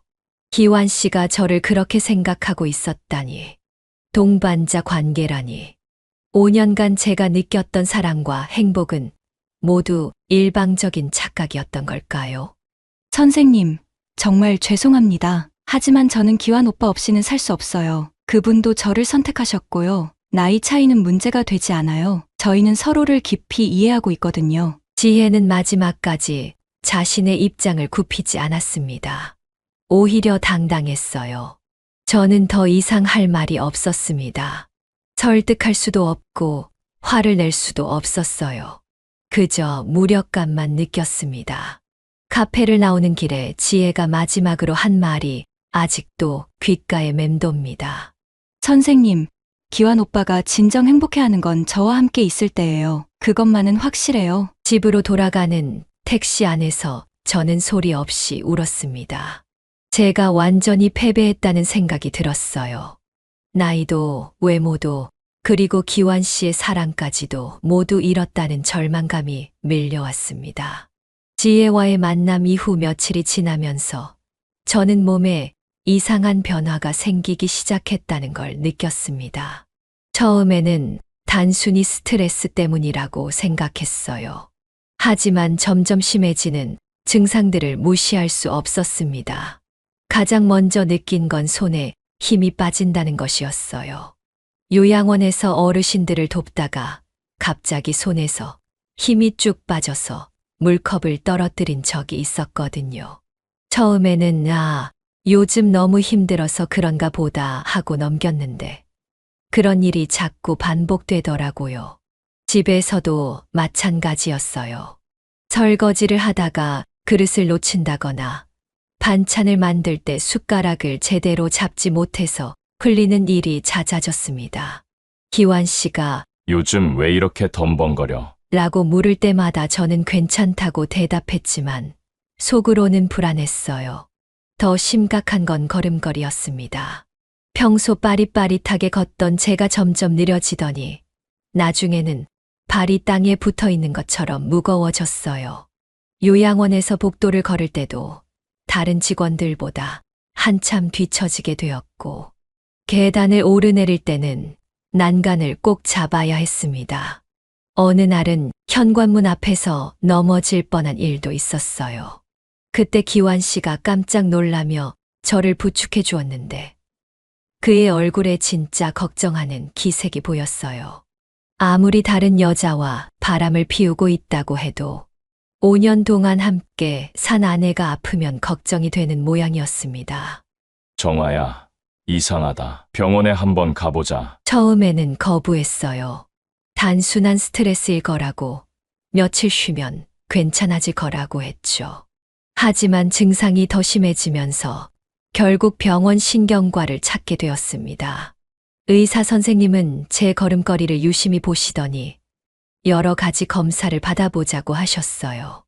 MRI부터 시작해서 혈액 검사, 그리고 손떨림 정도를 측정하는 검사까지 일주일에 걸쳐 각종 검사를 받았습니다. 검사 결과를 기다리는 동안이 가장 힘들었어요. 혹시 중풍인 건 아닐까, 아니면 더 심각한 병인 건 아닐까 하는 불안감에 밤잠을 설쳤습니다. 기완 씨도 저 못지않게 걱정하는 모습이었어요. 평소와 달리 제 곁에서 맴돌며 이것저것 챙겨주려 했죠. 마침내 검사 결과가 나왔습니다. 의사 선생님이 저와 기완 씨를 진료실로 부르시더니 심각한 표정으로 말씀하셨어요. 윤정화 환자분, 검사 결과 파킨슨병 초기 진단이 나왔습니다. 그 순간 제 머릿속이 하얘졌습니다. 파킨슨병이라고요? 제가 파킨슨병에 걸렸다고요? 귀에서 윙윙거리는 소리가 들리고 숨이 막히는 것 같았어요. 파킨슨병은 뇌의 도파민 분비 세포가 서서히 파괴되는 질환입니다.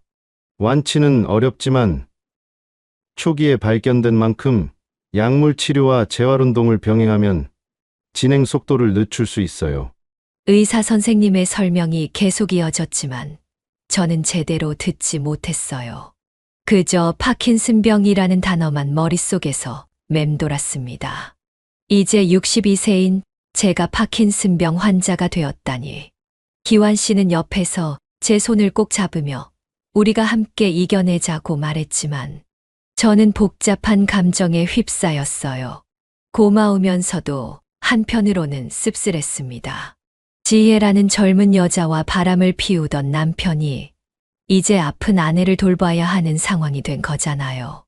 병원에서 나오는 길에 기완 씨가 말했어요. 정화야, 걱정하지 마. 내가 어떻게든 내 곁에서 돌봐줄게. 그 말을 들으면서 저는 참 아이러니하다는 생각이 들었습니다.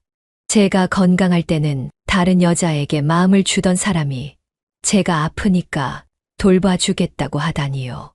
이게 진심일까요? 아니면 단순한 의무감일까요? 파킨슨병 진단을 받은 후 기완 씨는 정말 달라진 모습을 보였습니다. 평소 보안업체 일로 바쁘다며 집을 비우던 그가 갑자기 모든 스케줄을 미루고 저를 돌보기 시작했거든요. 정화야, 내가 아픈 동안은 내가 모든 걸 책임질게. 그렇게 말하며 기완 씨는 정말 헌신적으로 저를 간병했습니다. 아침에 일어나면 파킨슨병에 좋다는 약을 챙겨주고 제가 넘어질까봐 화장실까지 따라와서 문 밖에서 기다려주곤 했어요. 요양원에 출근할 때도 직접 차로 데려다 주고 퇴근 시간에는 어김없이 마중을 나왔습니다. 처음에는 고마웠어요. 제가 아픈 걸 알고 이렇게 돌봐주는 남편이 있다는 것만으로도 위로가 되었거든요. 하지만 시간이 지날수록 뭔가 이상하다는 생각이 들기 시작했습니다. 기완 씨의 관심이 너무 과도했어요. 제가 조금만 기침을 해도 벌떡 일어나서 물을 가져다 주고 제가 혼자 걸으려고 하면 무조건 팔을 잡으려 했습니다. 마치 제가 당장이라도 쓰러질 것처럼 행동하는 거예요. 그런데 가장 이상했던 건 그의 눈빛이었습니다. 예전에 저를 바라볼 때의 따뜻한 눈빛과는 달리 이제는 뭔가 의무적으로 돌보고 있다는 느낌이 들었어요. 사랑하는 아내를 돌보는 남편의 모습이 아니라 그냥 아픈 사람을 돌보는 간병인 같았습니다. 파킨슨병이 진행되면서 제 몸은 점점 더 느려졌습니다. 걸음걸이는 더욱 뻣뻣해졌고 손떨림도 심해졌어요. 가장 힘든 건 어지럼증이었습니다. 갑자기 현기증이 올라와서 중심을 잡지 못할 때가 많았거든요. 그럴 때마다 기완 씨는 재빨리 달려와서 저를 부축해 주었어요. 괜찮아. 내가 있으니까 걱정하지 마라고 말하면서요. 하지만 그의 표정에서는 진심 어린 걱정보다는 부담스러워하는 기색이 더 많이 보였습니다. 어느 날 제가 현기증으로 쓰러질 뻔했을 때 기완 씨가 중얼거린 말이 아직도 기억에 남아요. 언제까지 이렇게 살아야 하나? 그 말을 들었을 때 정말 가슴이 아팠어요. 저를 돌보는 게 그렇게 힘든 일인지 부담스러운 일인지 느껴졌거든요. 그 순간 깨달았습니다. 기완 씨가 저를 돌보는 건 사랑 때문이 아니라 단순한 의무감 때문이구나. 밤에 잠자리에 들 때도 마찬가지였어요. 예전에는 서로 안고 자곤 했는데 이제는 기완 씨가 제 몸을 피하려고 하는 것 같았어요. 제가 파킨슨병에 걸렸다고 해서 전염되는 건 아닌데도 왠지 모르게 거리를 두려고 하더라고요. 가장 의심스러웠던 건 전화 통화였습니다. 예전처럼 베란다로 나가서 받는 일이 여전히 계속되었거든요. 제가 아픈 동안에도 그 습관은 바뀌지 않았어요. 그럴 때마다 저는 혹시 아직도 지혜와 연락하고 있는 건 아닐까 하는 의심이 들었습니다. 어느 날 저녁 제가 어지럼증으로 침대에 누워 있을 때 기완 씨가 또 베란다로 나가서 전화를 받더라고요. 목소리가 평소보다 작았지만 듣고 보니 분명히 여자와 통화하고 있었어요. 지금은 정말 어려운 시기야. 조금만 더 기다려줘. 그 말을 들었을 때 제 가슴이 철렁 내려앉았습니다. 설마 아직도 지혜와 연락하고 있는 건 아니겠지요? 제가 이렇게 아픈 상황에서도 그날 밤 저는 한숨도 잘 수 없었습니다. 과연 기완 씨가 저를 진심으로 돌보고 있는 건지 아니면 그냥 의무감에서 하는 건지 확신이 서지 않았어요. 그리고 무엇보다 지혜와의 관계가 정말 끝난 건지 의심스러웠습니다. 기완 씨의 진심을 의심하며 지내던 어느 화요일 아침이었습니다. 그날따라 기완 씨가 부산으로 급한 일이 생겼다며 서둘러 나가더라고요. 평소 같으면 노트북까지 챙겨서 나가는데 그날은 너무 급했던지 거실 테이블에 그대로 두고 갔어요. 저는 혼자 집에 남아서 재활 운동을 하고 있었는데 갑자기 현기증이 심하게 올라왔습니다. 소파에 기대어 쉬면서 물을 마시려고 하는데 노트북 화면이 켜져 있는 게 보였어요. 평소 기완 씨는 노트북을 절대 열어둔 채로 두지 않는 사람이었거든요. 처음에는 그냥 지나치려 했어요. 남편의 사생활까지 들여다보고 싶지 않았거든요. 하지만 화면에 떠 있는 PC 카카오톡 창이 제 눈에 들어왔습니다. 지혜라는 이름의 대화창이 열려 있었어요. 그 순간 가슴이 쿵 하고 내려앉았습니다. 손이 떨렸지만 저는 결국 노트북 앞에 앉았습니다. 그리고 그곳에서 본 카톡 내용은 제가 상상했던 것보다 훨씬 더 충격적이었어요. 지혜가 보낸 메시지였습니다. 오빠, 언제까지 이렇게 기다려야 하나요? 아내분이 아프신 건 안타깝지만 우리도 인생이 있잖아요. 제가 너무 이기적인 건가요? 그리고 기완 씨의 답장이 있었어요. 조금만 더 참자. 지혜야, 지금 정화가 너무 약해서 충격을 주기 어려운 상황이야. 파킨슨병 때문에 정신적으로도 많이 힘들어하고 있어. 제 눈에서 눈물이 왈칵 쏟아졌습니다.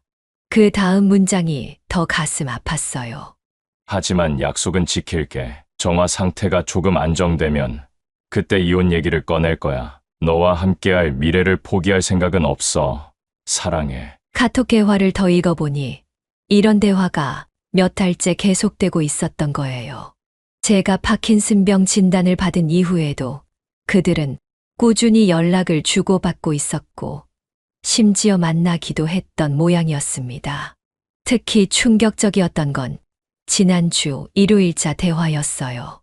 그날 기완 씨가 친구들과 낚시 간다며 하루 종일 집을 비웠는데 실제로는 지혜와 여수 바닷가에 드라이브를 갔던 거였어요. 어제 바다에서 보낸 시간이 너무 행복했어요. 오빠 손을 잡고 걸었던 해변이 자꾸 생각나네요. 빨리 우리만의 시간이 많아졌으면 좋겠어요. 그 메시지를 보는 순간 저는 정말 화가 치밀어 올랐습니다. 제가 집에서 혼자 어지럼증과 손떨림으로 고생하고 있을 때 기완 씨는 젊은 여자와 바닷가에서 달콤한 시간을 보내고 있었던 거예요. 더 읽어보니 기완 씨가 지혜에게 보낸 메시지도 있었어요. 정화를 돌보는 게 생각보다 힘들어. 하지만 너와의 약속을 지키기 위해서 견디고 있어. 조금만 더 기다려주면 우리가 당당하게 함께할 수 있을 거야. 제 존재가 그에게는 그저 견뎌야 할 대상이었던 거예요. 사랑하는 아내가 아니라 빨리 처리해야 할 짐짝 같은 존재였던 거죠. 가장 가슴 아팠던 건 이 문장이었어요. 정화가 파킨슨병에 걸린 건 안타깝지만 어떻게 보면 우리에게는 기회가 될 수도 있어. 이혼 사유가 명확해졌으니까. 제 병을 이혼의 기회로 생각하고 있었다니 정말 믿을 수 없었습니다. 제가 아픈 걸 이용해서 떳떳하게 이혼하려고 했던 거예요. 노트북 앞에서 한참을 울었습니다. 그동안 기완 씨가 저를 돌봐준 것도 다정하게 대해준 것도 모두 거짓이었던 거예요. 그저 빨리 이혼하기 위한 보여주기식 연기였던 거죠. 그 순간 저는 깨달았습니다. 더 이상 이 거짓된 관계를 지속할 수 없다는 걸요. 제가 아무리 아픈들 이런 배신 속에서 살 수는 없었습니다. 노트북을 원래대로 정리해 놓고 저는 중요한 결정을 내렸습니다. 이제 정말 끝내야 할 때가 온 거죠. PC 카톡에서 본 충격적인 내용들을 확인한 후 저는 더 이상 망설일 이유가 없다고 생각했습니다. 노트북을 원래대로 정리해 놓고 침실로 들어가 천천히 짐을 싸기 시작했어요. 파킨슨병으로 인해 손이 떨리고 동작이 느려서 시간이 오래 걸렸지만 마음만은 확고했습니다. 옷가지와 약품들, 그리고 몇 가지 소중한 물건들을 가방에 넣으면서 지난 5년의 세월이 주마등처럼 스쳐 지나갔어요. 기완 씨와 처음 만났을 때의 설렘, 재혼 후에 행복했던 순간들, 그리고 지금의 배신까지. 모든 것이 허상이었다는 생각에 마음이 아팠지만 동시에 홀가분함도 느껴졌습니다. 짐을 다 싸고 나서 저는 거실 테이블에 간단한 쪽지를 남겼습니다. 떨리는 손으로 펜을 잡고 천천히 글씨를 썼어요. 기완 씨, 이제 끝이에요. 더 이상 거짓된 관계 속에서 살고 싶지 않습니다. 지혜 씨와 행복하게 사세요. 그 짧은 문장을 쓰는데도 한참이 걸렸습니다. 파킨슨병 때문에 손떨림이 심해져서 글씨가 흐릿하게 적혔지만 제 마음만큼은 선명했어요. 더 이상 이 집에서 이 거짓된 관계 속에서 살 수 없다는 확신이 있었거든요. 택시를 불러서 고흥에 계신 어머니 집으로 향했습니다. 고흥은 순천에서 차로 1시간 정도 거리에 있는 조용한 해안 마을이었어요. 어머니는 작은 한옥집에서 혼자 사시면서 텃밭을 가꾸며 지내고 계셨습니다. 택시 안에서 창밖 풍경을 바라보며 저는 복잡한 생각에 잠겼어요. 첫 번째 이혼 후에도 어머니께 큰 걱정을 끼쳤는데 이제 62세 나이에 또다시 이런 일로 찾아뵙게 되다니. 게다가 파킨슨병까지 앓고 있는 상황에서요. 하지만 어머니 외에는 갈 곳이 없었어요. 자식들은 각자 바쁜 삶을 살고 있어서 폐를 끼치고 싶지 않았고 친구들에게는 차마 이런 상황을 털어놓기가 어려웠거든요. 고흥에 도착해서 어머니 집 앞에 섰을 때 저는 잠시 망설였습니다. 어떻게 말씀드려야 할까요? 다시 이혼하게 되었다고, 게다가 파킨슨병에 걸렸다고 어떻게 설명드릴 수 있을까요? 하지만 현관문을 열고 들어서는 순간 어머니께서 마치 제가 올 줄 아셨다는 듯이 현관에서 저를 맞아주셨어요.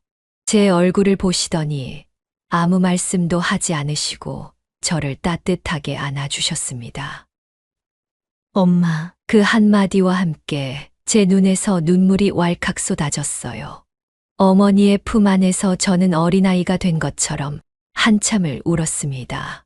지난 몇 달 동안 참았던 모든 감정들이 한꺼번에 터져 나왔어요. 어머니는 제가 진정될 때까지 아무 말씀도 하지 않으시고 그저 제 등을 토닥토닥 두드려 주셨어요. 그 따뜻한 손길에서 저는 진정한 위로를 느꼈습니다. 5년 동안 받지 못했던 진심 어린 사랑과 관심을 느꼈거든요. 정화야, 다 괜찮을 거야. 엄마가 있으니까 걱정하지 마라. 어머니의 그 말씀에 저는 더욱 울음을 터뜨렸어요. 62세가 되어서도 여전히 저를 딸로 받아주시는 어머니가 계시다는 것이 얼마나 고마운지 몰랐거든요. 그날 저녁 어머니께서 준비해 주신 따뜻한 미역국과 반찬들을 먹으면서 저는 그동안의 이야기를 차근차근 말씀드렸어요. 기환 씨의 불륜, 파킨슨병 진단, 그리고 오늘 발견한 카톡 내용까지 모든 것을 솔직하게 털어놓았습니다. 어머니는 끝까지 묵묵히 들어주시더니 마지막에 이렇게 말씀하셨어요. 정화야, 이번에는 엄마가 내 편이 되어줄게. 아픈 딸을 두고 바람 피우는 놈은 남편 자격이 없어. 잘 나왔다. 그 말씀을 들으면서 저는 비로소 제가 올바른 선택을 했다는 확신이 들었습니다. 비록 앞으로의 길이 쉽지는 않겠지만 적어도 거짓과 배신 속에서 살지는 않아도 된다는 안도감이 찾아왔어요. 어머니 집에서 며칠을 지낸 후 저는 앞으로의 계획을 세우기 시작했습니다. 우선 파킨슨병 치료를 제대로 받는 것이 가장 중요했어요. 고흥에는 큰 병원이 없어서 계속 순천까지 다녀야 했지만 어머니께서 괜찮다. 내가 같이 다녀줄게. 라고 말씀해 주셨어요.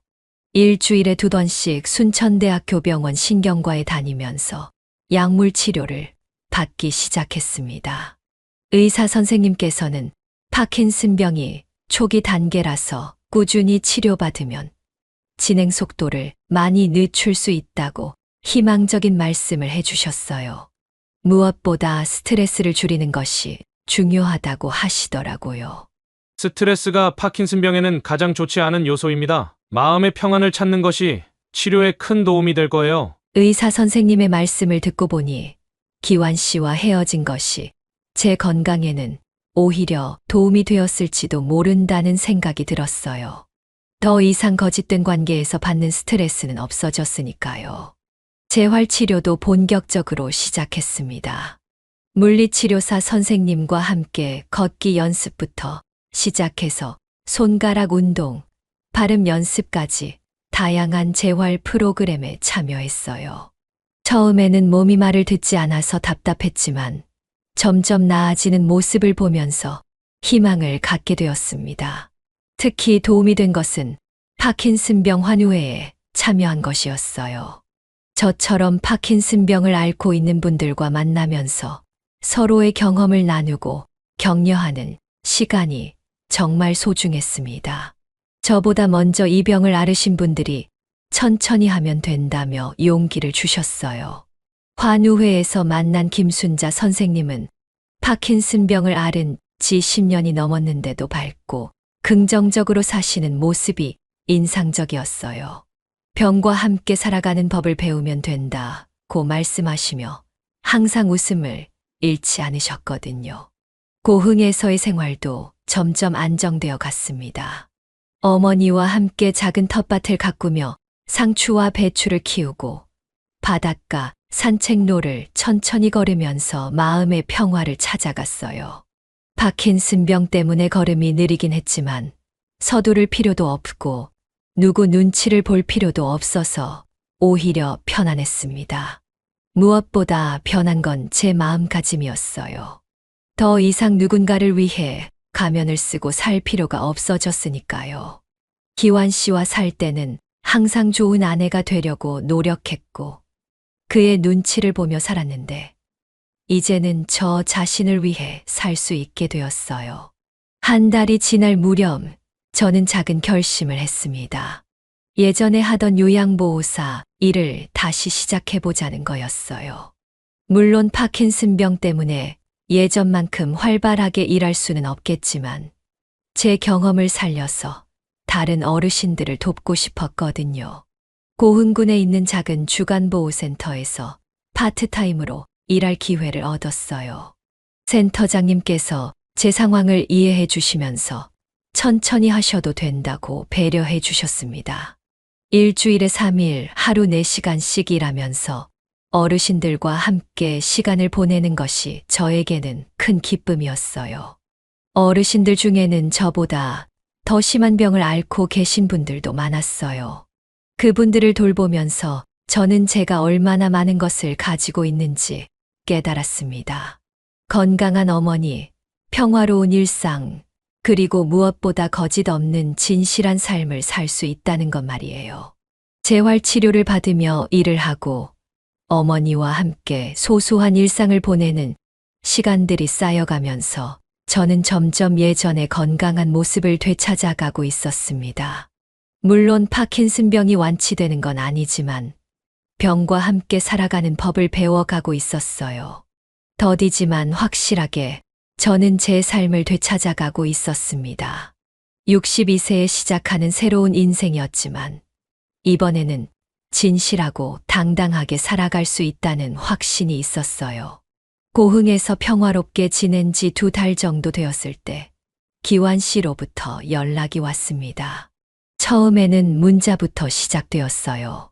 정아야, 미안하다. 다시 만나서 이야기할 수 없을까? 하지만 저는 답하지 않았습니다. 그러다가 어느 날 저녁 기완 씨가 직접 보은까지 찾아왔어요. 어머니 집 대문 앞에서 무릎을 꿇고 앉아 있는 모습이 초라해 보였습니다. 어머니께서 나가서 보시더니 들어오지 말라고 단호하게 말씀하셨지만 저는 마지막으로 한 번은 만나봐야겠다고 생각했어요. 마당에서 기완 씨와 마주 앉았을 때 그의 모습은 많이 초췌해져 있었습니다. 수염도 제대로 깎지 않았고 옷차림도 평소와 달리 단정하지 못했어요. 그는 저를 보자마자 눈물을 흘리며 사과하기 시작했습니다. 정아야, 정말 미안해. 내가 미쳤었나 봐. 내가 아픈데도 그런 짓을 했다니. 제발 용서해줘. 다시 시작하자. 하지만 저는 더 이상 그의 말에 흔들리지 않았어요. 2달 동안 혼자 생각할 시간이 충분했거든요. 그리고 무엇보다 제가 얼마나 평화롭게 살 수 있는지 깨달았으니까요. 기완 씨, 이제 와서 무슨 소용이에요? 제가 가장 힘들고 아플 때 저를 배신했잖아요. 아픈 나를 두고도 거짓을 택한 사람과는 이제 정말 끝이에요. 제 단호한 말에 기완 씨는 더욱 간절하게 애원했습니다. 지혜와는 완전히 끝냈다고, 다시는 그런 일 없을 거라고 맹세했어요. 하지만 저는 이미 마음을 정했습니다. 늦었어요. 이미 저는 당신 없이도 잘 살 수 있다는 걸 알았거든요. 그날 기완 씨는 밤늦게까지 설득하려 했지만 저는 끝까지 거부했습니다.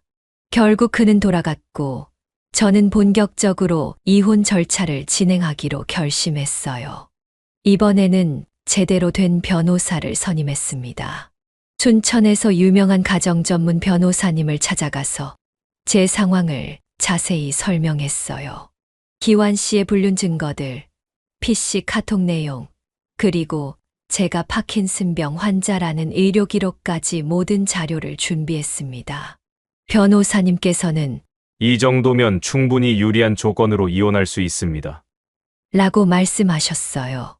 특히 제가 파킨슨병 환자인 상황에서 남편이 불륜을 저질렀다는 것은 도덕적으로나 법적으로나 매우 불리한 요소라고 하셨거든요.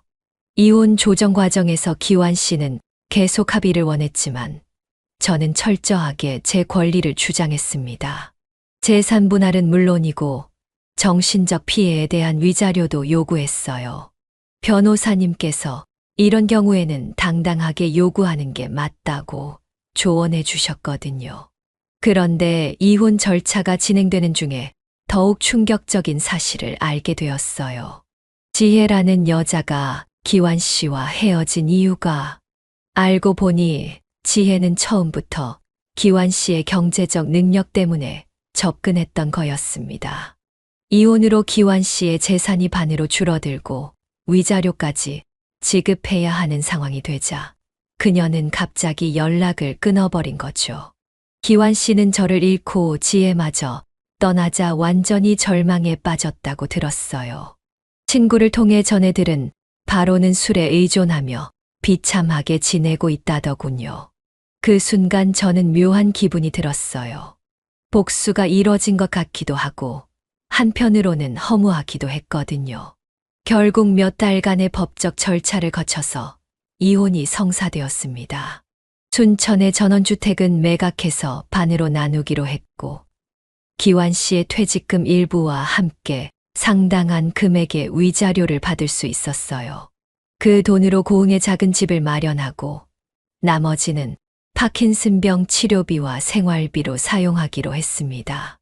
이혼이 확정된 날, 저는 마음이 후련했습니다. 더 이상 거짓된 관계에 매달릴 필요가 없어졌으니까요. 62세의 두 번째 이혼이라는 게 쉬운 일은 아니었지만 진실한 삶을 되찾았다는 것이 더 소중했어요. 지금 저는 고흥에서 어머니와 함께 평온하게 살고 있습니다. 파킨슨병은 여전히 진행 중이지만 꾸준한 치료와 재활로 상태가 많이 좋아졌어요. 주간보호센터에서의 일도 계속하고 있고 환우회 활동도 열심히 참여하고 있습니다. 가끔 기완 씨가 어떻게 사는지 궁금하긴 하지만 더 이상 제 인생에서 중요한 사람은 아니에요. 저는 이제 저만의 길을 걸어가고 있거든요. 여러분, 오늘 제 이야기를 끝까지 들어주셔서 정말 감사합니다. 혹시 저와 비슷한 상황에 계신 분들이 있다면 용기를 내셔서 진실한 삶을 선택하시길 바라요. 나이는 숫자에 불과하고 언제든 새로운 시작을 할 수 있다는 걸 저의 경험으로 말씀드리고 싶어요. 제 이야기가 도움이 되셨다면 구독 버튼을 눌러주시고 좋아요와 알림 설정도 부탁드려요. 그리고 댓글로 여러분의 생각도 나눠주시면 정말 감사하겠습니다. 다음에도 더 좋은 이야기로 찾아뵐게요. 지금까지 인생의 후반부를 이야기하다 지혜 사연이었습니다. 끝까지 들어주셔서 진심으로 감사합니다.